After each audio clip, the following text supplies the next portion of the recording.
over a continent of unknown territory larger than Texas, California, and Arizona combined.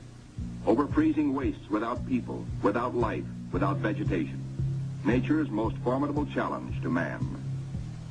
The 4 planes are gassed up. All controls triple checked. Motors heated. For they face cold as extreme as 60 below. Unrelenting, murderous. Photographic units lead the parade of science to the planes. Each is a flying laboratory. The cameras are the trimetricons and the K-17s that spied out enemy secrets during the war. Now each plane carries 250 pounds of film to record some of nature's last great mysteries. The war's secret radar magnetic detectors are here too, bolted on like bombs.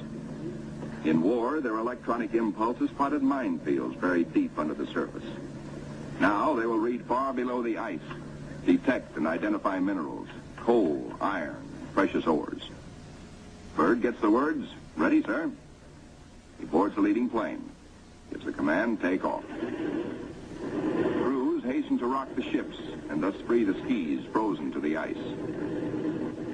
Now all the work that has gone before, the planning, the task of preparing ships, of training men, the perilous voyage through the ice, now all of these investments of time and sometimes of suffering are come into focus. Takeoffs were non-stop flights over the desolate, danger-studded wastes of Antarctica. Flights of great distance, the equivalent of, back at home, winging non-stop from the Canadian border to the Gulf of Mexico. Aviation is all important in the Navy's Antarctic exploration, just as aviation is all important in a modern Navy that must be strong under and above the sea, as well as on it.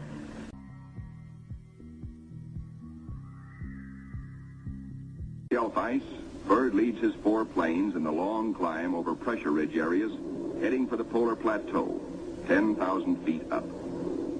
Below are no landing fields, only deep crevasses. Pressure ridges 100 feet high. Instant destruction for a plane forced down. Byrd pioneered the first South Pole flight in 1929. He applies again the practice of constant vigilance, careful calculations that assured his earlier successes. Over this cruel country, Byrd flies today at 3 miles a minute. In earlier explorations, 3 miles in one day was frequently the utmost for Shackleton and Scott for Britain, Amundsen for Norway, and Byrd himself for America. The Beardmore Glacier, 200 miles long, 50 wide, 1,000 feet deep, who knows. Byrd checks position by the sun compass. The glacier signals the South Pole itself. Here, Byrd drops the flags of the United Nations, carefully boxed, a symbol of America's goodwill to all nations. Now beyond the pole, Byrd focuses his cameras and magnetic detectors on land new to him and to all mankind.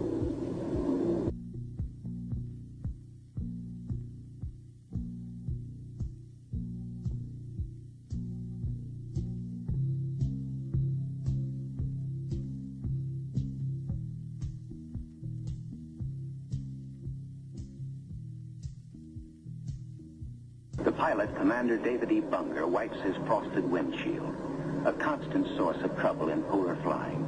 He is over the Shackleton ice shelf, named for the great English explorer who kept returning to the Antarctic until death, so often escaped, kept its rendezvous with him. The smooth shelf roughens. Dark rocks, called nunataks, appear above the ice. Then rugged mountain ranges as far as the eye can see.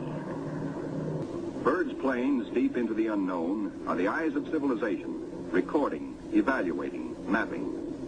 Plateaus, mountain ranges, with peaks 20,000 feet above sea level.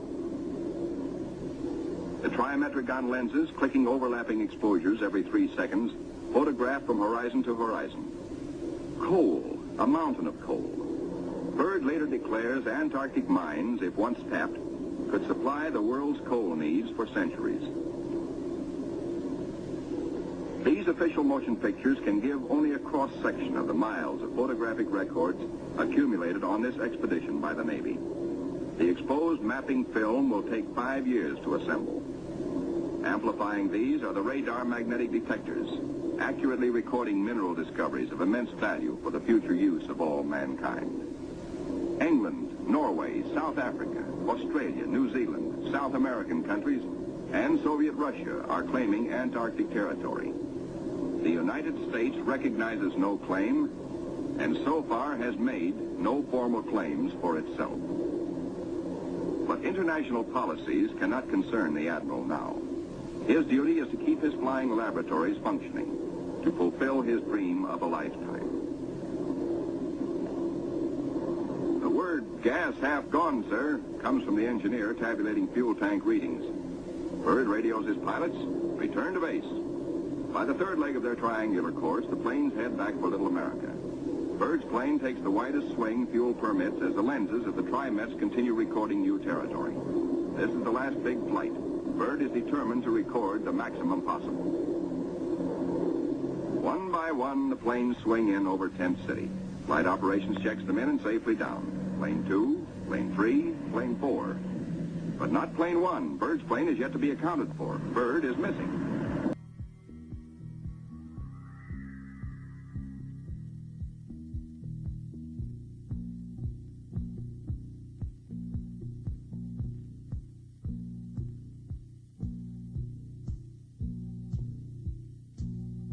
The smooth shelf roughens.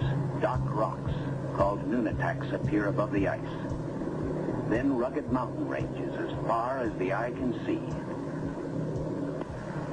Bunger leans forward in amazement. His eyes have caught a sudden and unbelievable change in scenery. The universal white has turned to chocolate brown, dotted with blue. A cameraman goes into action. 300 square miles of land without snow. Land that might be in New Mexico or Arizona. Pictures alone will prove Bunger has discovered a warm oasis in the shadow of the pole. It is for such supreme moments as this that men brave the hardships of exploration. The astounding, undreamed-of fact is that they are over a chain of warm water lakes whose shores, except for small patches, are free of ice and snow. Commander Bunger circles the largest lake in sight, 5 miles long. He comes in to make a landing. Water temperatures must be recorded. Samples taken. He finds the water fresh. The temperature 38 degrees.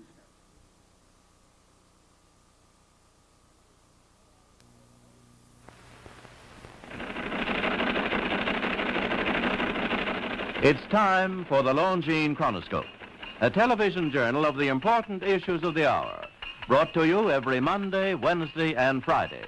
A presentation of the Longines Whitnor Watch Company, maker of Longines, the world's most honored watch, and Whitnor, distinguished companion to the world-honored Longines.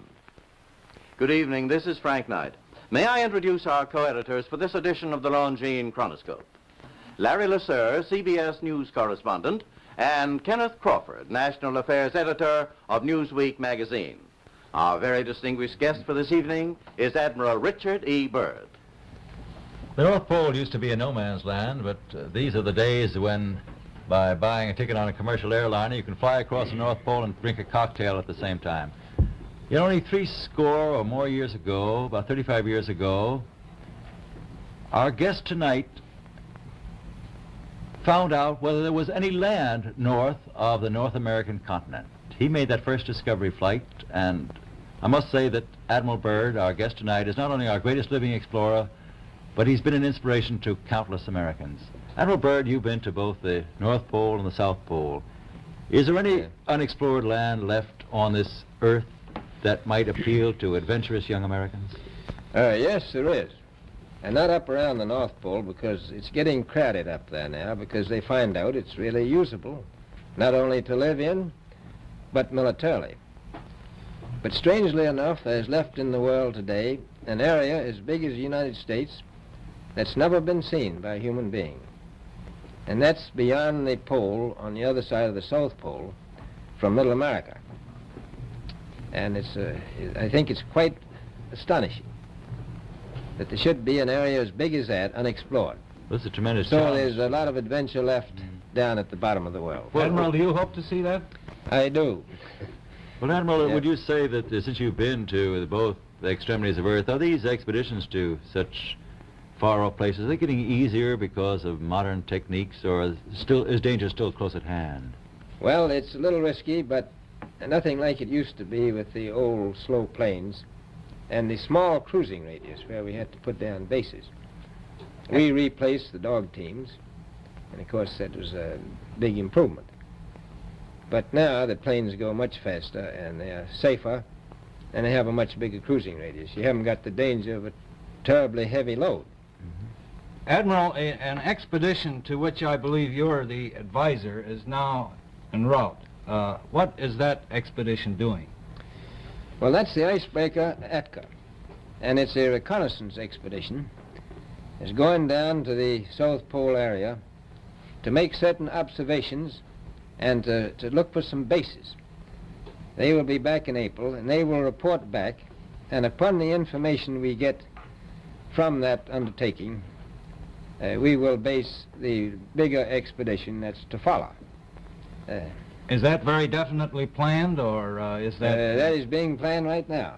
So I'm willing to say to you that there will be a number of expeditions that will follow, I think, year after year, to the bottom of the world, because the government has really become interested. Well, Admiral Byrd, I can understand, I think everybody can, the interest in the North Pole because it's so near our greatest challenger, Soviet Russia. But why this interest in the bottom of the world? Nobody living down there, is there? No, it's pretty cold. There's only one permanent resident, that's the emperor penguin. The little ones live further north. I tell you one reason they're interested. It's by far the most valuable, important place left in the world for science. That's why the scientific groups all over the nation are really interested. But more important than that, it has to do with the future of the nation, those to come after us, or even during your lifetime, because it happens to be an untouched reservoir of natural resources. And you know, as the world shrinks with an ever-increasing acceleration, far-flung places once useless, like we thought the North Pole was, and no man's land, become very useful. The bottom of the world will be important, not only to us, but to our allies. I was going to ask you, does it have military importance? It has some, and as the world shrinks, it will continue to shrink with an ever-increasing acceleration, thus bringing these places closer. And in the future, I can see a time when it will be very, very important strategically. Well, has the development of air power increased the strategic importance of places like the oh, very much Parma so. Peninsula, we'll say? Very much so.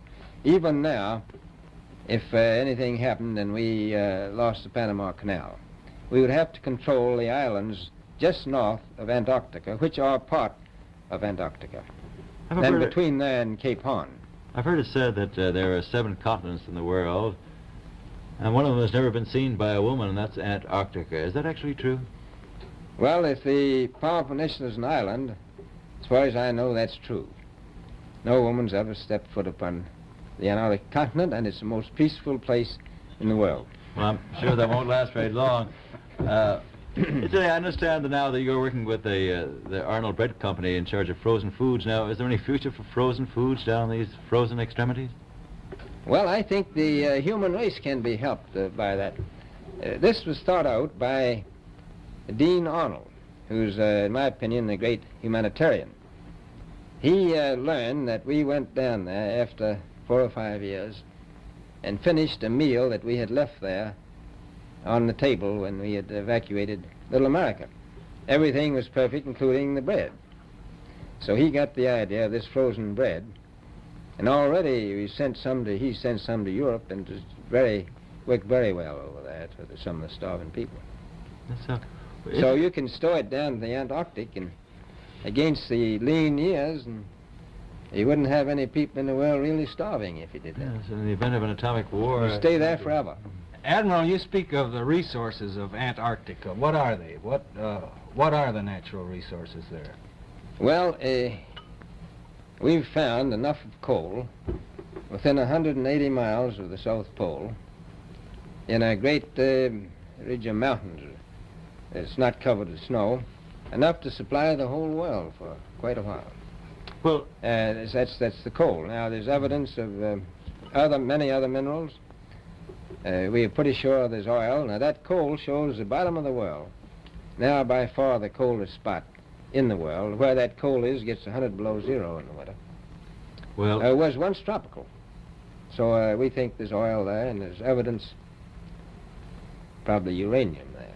is it any secret, is there uranium there? That would be the only thing that would be practical to actually go after, I suppose. Everything else would be economically unfeasible, wouldn't it? Well, as we recklessly expend our resources, the time will come when we'll have to go after that stuff down there. Well, you know, I avoided what you said about uranium. I'm not sure about that. I don't want to have the world fighting over the Antarctica. Admiral, is there a competition among other nations to try to get information about Antarctica and possibly to secure some of these resources? Well, yes. There are now 7 nations very much interested. Russia is interested tremendously. That I'm sure of. Australia has an expedition down there. The Argentine, the Chile, New Zealand, Britain, and so on.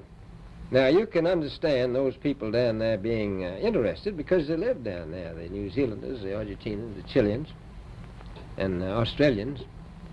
And so we don't do much about claiming anything. Admiral, you make this sound a little crowded. Are there that many expeditions now there or en route there?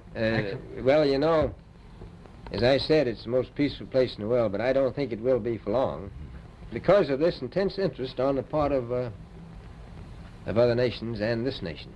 Well, Admiral Byrd, are private expeditions a thing of the past? Is expedition and exploration, making expedition and exploration now purely a government function because of the tremendous cost No, I and don't think organization? so. I think down south it may be more or less a thing of the past, but not other expeditions that go. There's a lot of them go north now. This latest expedition now on the way is a government expedition, I take it. Yes, that's the government. Admiral Byrd, may I ask you, is there a great difference between the top of the world and the bottom of the world? There is. Now, the North Pole is the center of an ocean 10,000 feet deep. The South Pole, the center of a plateau, 10,000 feet high. The North Polar Sea is surrounded by continents that are slightly frozen.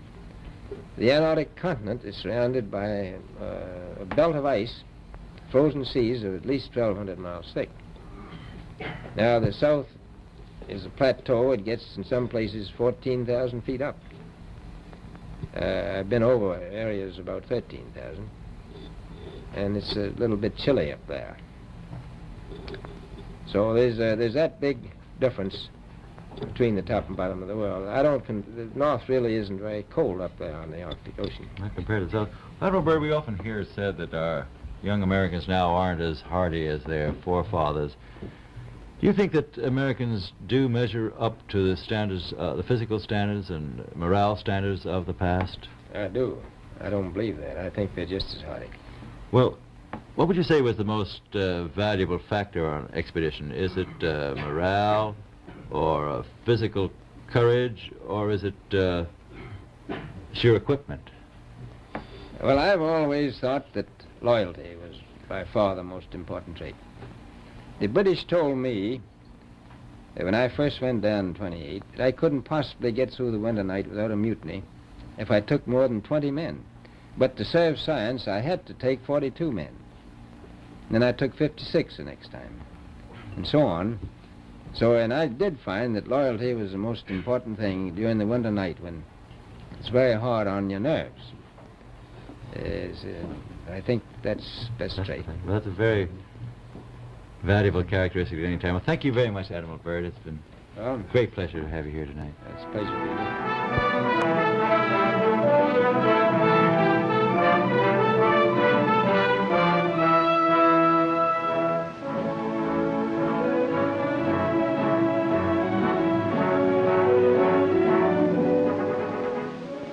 This is Antarctica, nearly 6 million square miles of ice-covered wasteland, larger than the United States and Europe combined.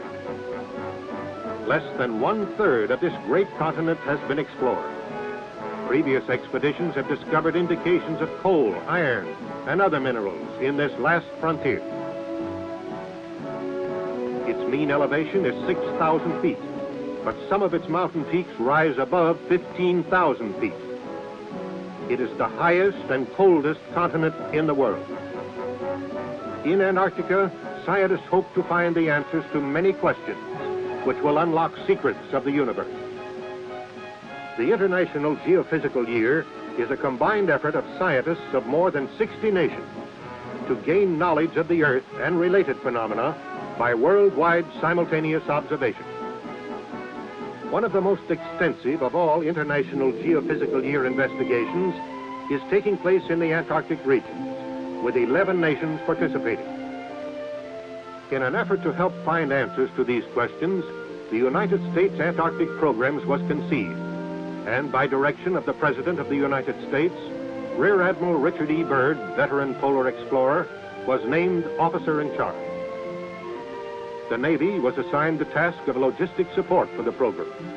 Task Force 43 was organized under Commander-in-Chief Atlantic Fleet to implement the operation, which was assigned the code name Operation Deep Freeze. Rear Admiral George Dufek was appointed Commander Task Force 43, with the responsibility to construct bases, operate them, supply and resupply them, and transport scientists to and from Antarctica.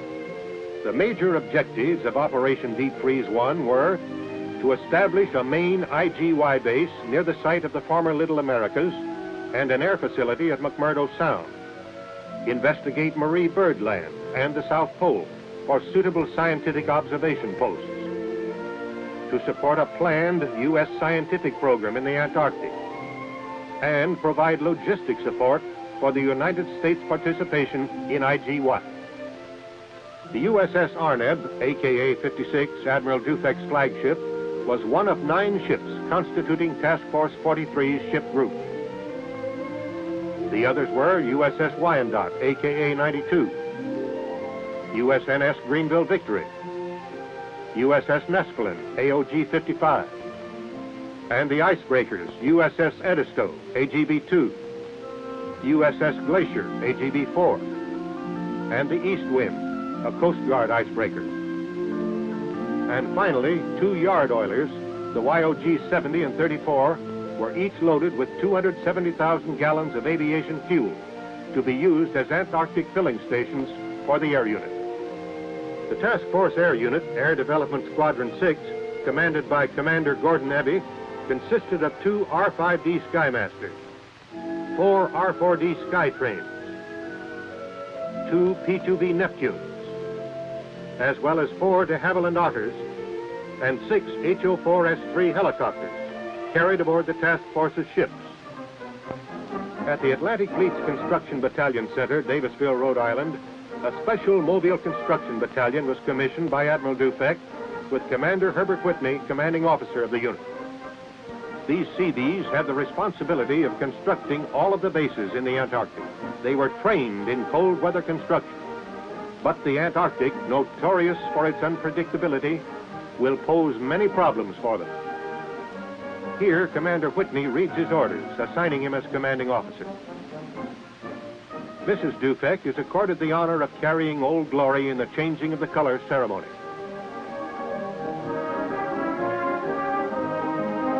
Miss Julia Hawks, selected by the crew as co-sponsor, representing the women who must remain behind, carried the battalion flag.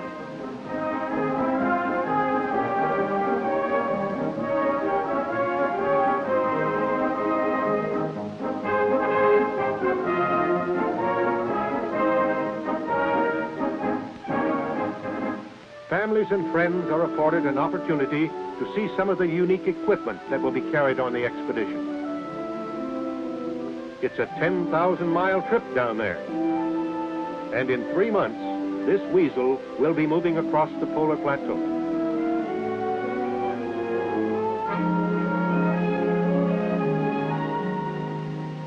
Junior checks it out, while Mom inspects this tent.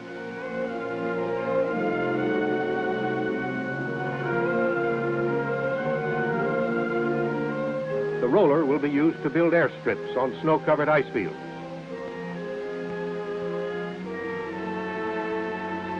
A winterized portable building. This will be used on the trail for a mess hall and radio communication. In August 1955, The task of receiving, packaging, and loading the ships of Task Force 43 began at Davisville, Rhode Island. Here were loaded an estimated 20,000 measurement tons of cargo, bulk petroleum products, and the Antarctic life preservers, sled dogs. The first departure at Davisville in early September was marked by the excitement and sadness of farewell. Many of these families will be separated for over a year, and the separation will be spanned only by intermittent mail and wireless communication. From September until mid-November, this scene was repeated as task force ships departed from various east and west coast ports. On November 14th at Norfolk, Admiral Byrd spoke at departure ceremonies for the Arneb, Admiral Dufek's flagship. En route to polar waters, the icebreaker Glacier passed through the Panama Canal, where she took aboard a load of bamboo. Later, at sea, the bamboo was cut into strips. It will be used as trail and supply dump markers in the deep snow. Other preparations for the expedition were carried on at sea. Here, sleds are being rigged. In equatorial waters, the routine was interrupted by the traditional ceremonies conducted by King Neptune and his court.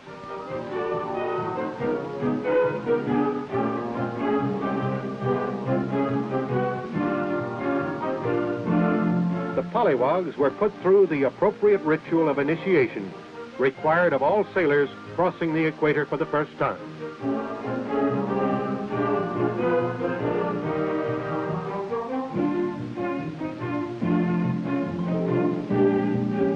Among the Operation Deep Freeze personnel were several foreign officers. Here they inspect the Navy's newest and most powerful icebreaker.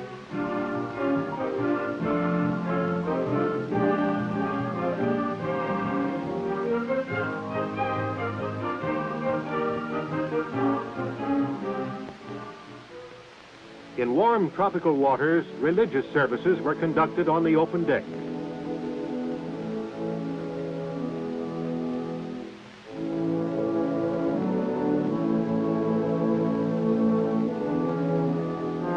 And on at least one occasion, the ship paused far out in the Pacific, while crew members took a dip and acquired tans that they hoped would last out the Antarctic winter.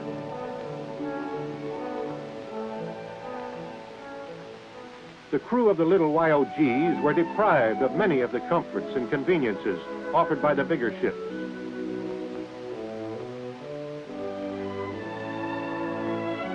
Here a line is shot for the vessel, and a high line is rigged to send supplies across. Two of these vessels were towed to the Antarctic. Life aboard them was rough, wet, and lonely. Thanksgiving Day aboard the ships was celebrated in the South Pacific, far from a supermarket. But the ship's mess tables were amply provided with the traditional bird and trimmings. The USS Glacier arrived at Port Lyttelton, New Zealand, December the 7th, 1955. Here she was joined by Captain Gerald L. Ketchum, Deputy Task Force Commander, and Admiral Byrd. On December 10th, the Glacier began the final leg of its journey to Antarctica, as hundreds of New Zealanders gathered at the pier to bid the ship and its crew a bon voyage. 6 days later, the Glacier received her baptism of ice near Scott Island when she entered the ice pack. December 18th, the task force sighted the Antarctic continent when Mount Erebus, the only known active volcano in the Antarctic, towering 13,000 feet above McMurdo Sound, came into view. The Glacier moored to the ice, and its helicopter flew a survey party ashore to find an area on the bay ice suitable for a long, flat runway that would support the weight of the large planes of the air unit. Commander Abbey and Commander Whitney surveyed an 8,000-foot strip of ice at the south end of McMurdo Sound. They tested its thickness with a gas-powered chainsaw to determine if the ice would support heavy planes without skis. This site was found to be suitable. It was located immediately north of the 1902 expedition camp of Royal Navy Captain Robert Scott, leader of the second party to reach the pole. Food stores left here by the Scott party over a half-century ago were found to be perfectly preserved and quite edible. The glacier then unloaded vehicles and materials for the establishment of a temporary base camp to support Seabee and air contingents until permanent buildings were completed. Some permanent inhabitants arrived to discharge their ambassadorial duties by greeting and entertaining the visiting delegation from the United States. The emperors are the best-known year-round inhabitants of the Antarctic. Penguins are equipped with built-in toboggans for traveling over the snow. This Adelie penguin rookery was located less than 1/2 mile from the glacier's moorings. With the completion of the airstrip, Captain Ketchum and party transferred to the ice to await the arrival of the Edisto. From this ship, he would direct operations in the area. The USS Edisto arrived soon after the glacier departed McMurdo Sound to furnish logistic support for air operations and construction parties. The offloading began immediately. Supplies, equipment, and materials were unloaded for transportation to the temporary camp and airstrip sites. The sled dogs were happy to be in their element and were eager to go. Surface vehicles began moving materials over the bay ice to the airstrip and permanent base site. December 20, the aircraft made their fly-in, guided along the 2,200 miles by ships stationed at 300-mile intervals. 4 aircraft arrived without mishap. Headwinds forced 4 of the smaller aircraft to turn back to New Zealand. Aircraft have now flown non-stop from a large landmass into the Antarctic continent for the first time in history. The glacier proceeded from its ocean station to Scott Island, and on Christmas Day, rendezvoused with the other ships of the task force north of the ice pack. Rear Admiral Dufek greeted Admiral Byrd as he transferred from the Arnett to the glacier to command the transit of the task force. The mighty glacier led the column through the ice pack. Clearing the pack 4 days later, the task force was met by the Edisto, which led the Wyandotte and Nespelin into McMurdo Sound. The glacier escorted the Arneb and Greenville Victory on to Canaan Bay, 450 miles to the east. December 28th, the Wyandotte and Nespelin arrived in McMurdo Sound and sent a mooring party ashore to bury timbers, called dead men, for attaching the ship's mooring lines. After the long flight from New Zealand, an even more hazardous task was undertaken. Aircraft taxied 30 miles directly to the tanker Nespelin to expedite flight operations and take full advantage of the little remaining good weather. Refueling at the ship, the aircraft were on ice only 4 feet thick, over water 1,800 feet deep. A temporary camp was established and air operations commenced immediately. An R-5D using wheels rather than skis makes a jet assist takeoff, beginning a long-range exploratory mission. In less than 1 month, pilots of the X-6 mapped and photographed over 1 million square miles of territory, never before seen by human eyes. Later, Admiral Byrd, Dr. Paul Seipel, and other Antarctic old-timers paid a visit to the site of Little America 1 and 2. They located this radio tower, built during Byrd's 1929 expedition. When first erected, it stood 75 feet above the surface of the snow. On January 4th, 1956, Little America was officially commissioned by Admiral Byrd and Admiral Dufek. The glacier, after carving out a mooring in Canaan Bay for the cargo ships, was ordered by Admiral Dufek to McMurdo Sound to assist Captain Ketchum. For 10 days, the Edisto and the Coast Guard East Wind attempted to cut a channel through the ice of McMurdo to within a reasonable distance of the base site at Hut Point. During this time, only 14 miles had been gained. The glacier went to work on the ice. It takes immense power and tons of weight to accomplish the feat of crushing acres of ice, ranging from 10 to 12 feet thick. These scenes, taken from the ice, show you the power of the glacier. An icebreaker, contrary to popular idea, does not break ice by cutting through it, but is so designed that the bow will ride up on the ice, and in a porpoising action, the sheer weight of the ship crushes and cleaves through the ice.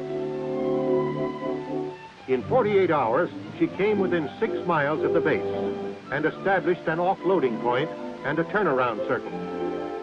The 30-mile artery through the ice was named Glacier Channel.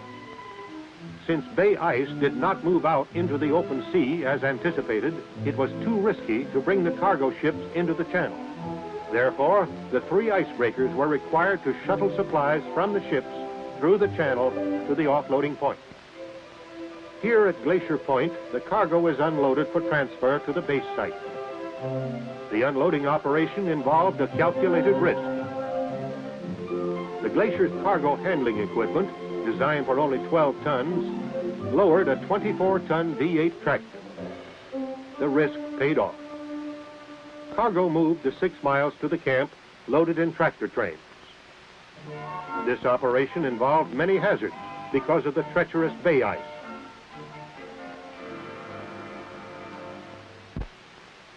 Finally, on January 14th, the first load of building materials and supplies arrived at the base site, and one of the major objectives of Operation Deep Freeze had been accomplished. The indispensable Glacier served not only as a cargo transport, but also as an aircraft tender. By January 18th, above freezing temperatures had caused ice runways to melt and crack. The aircraft, after receiving their final refueling and maintenance from the Glacier, took off for New Zealand. 450 miles east, near Little America, supplies were shuttled to a temporary cache on bay ice, approximately halfway to the base. The warm weather caused melting and weakening of the ice, until finally the temporary cache was endangered. Admiral Dufek ordered everything transported to the firmer shelf ice on the double.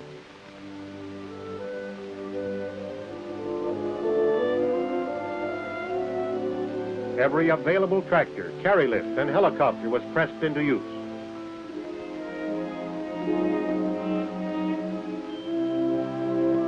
Within 48 hours, all of the cargo had been moved to Little America 5. Only a short time before the bay ice broke up and floated out to sea. In the construction of bases, the Seabees lived up to their can-do reputation. With the building area leveled, foundations were laid for the special type buildings which would be the living, operating, and recreational facilities for a long, long winter night. Floors were laid and walls erected. They look thin, but special insulation and expert construction make them snow-tight. Roofs must be especially strong to support the heavy accumulation of snow throughout the 3 years' occupancy. Tractors cleared the area between the buildings of snow and ice so a tunnel system could be built. An elaborate tunnel system was built to connect all of the buildings and serve as storage spaces. Both here and at McMurdo Sound, 250,000-gallon fuel tanks were constructed to serve as storage for aviation fuel to be used in Operation Deep Freeze 2. When completed, these tanks were filled from the USS Nespelin, moored about 4 miles away. The problem of transporting fuel 4 miles was met by using several collapsible fuel hose storage tanks provided by the Marine Corps. This tank, when unrolled and filled, holds 10,000 gallons. Gasoline was pumped to these tanks, and by increasing the pressure at booster stations with auxiliary pumps, was finally brought to the huge fuel tank at Hut Point through portable pipeline. This experimental crevasse detector, designed to give a signal when a crevasse was approached, proved not completely reliable when used by trail parties. The loss of an otter supporting aircraft and the failure of the crevasse detector delayed the Marie Birdland trail expedition. With winter weather setting in, the project was postponed until Deep Freeze 2. To climax the activities of Operation Deep Freeze 1, the Glacier, with Admiral Dufek aboard, made a notable cruise around the Antarctic continent. The purpose of this voyage was to locate suitable sites for more IGY stations to be established in later operations. Survey crews returning from surveying a possible site on the Knox coast experienced the sudden fury of an Antarctic blizzard, a vanguard of the fast-approaching polar winter. Their small craft fought through the icy seas to the side of the glacier. and was finally hoisted safely aboard. The Glacier's cruise around the continent brought Deep Freeze 1 to a successful conclusion, and she pointed her bow northward, leaving behind 73 men at the Little America base and 93 sailors and scientists at the Naval Air Facility in McMurdo Sound. With the wintering over party were 1,500 tons of supplies and materials to sustain them through the coming year of isolation from the rest of the world.